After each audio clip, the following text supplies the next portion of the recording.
Jibu swali. Ndi, ndio.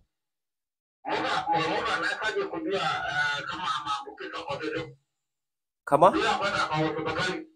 Sorry?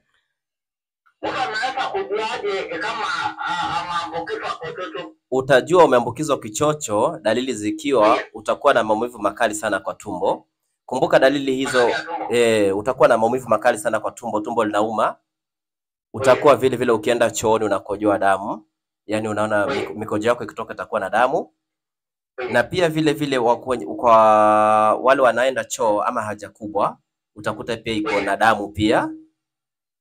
Yes. Alafu pia kuna ile kujikuna sana, utakuta kuna sehemu tu inakuwa red ama unajiwasha.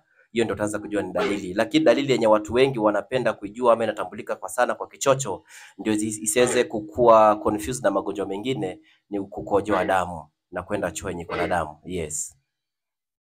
Alafu ingine aulize. Ndio. Kama mimi anatumia, tuseme kama hii watu anatumia hii matoka. Ama pombe. Mtu anaweza kutumia hiyo madawa? Hapana.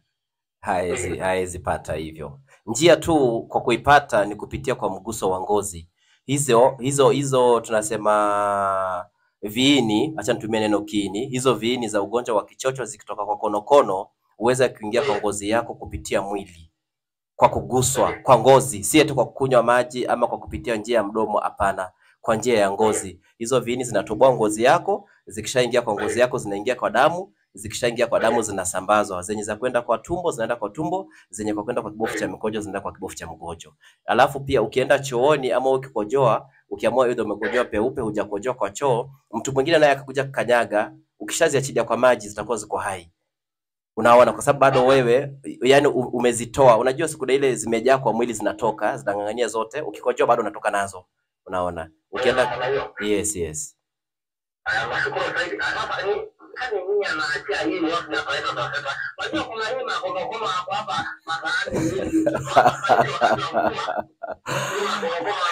Makonokono wamekuwa wengi, si konokono wote. Usianze kuona konokono kwa njia ukaanza kukimbia kupita kichakani, hapana.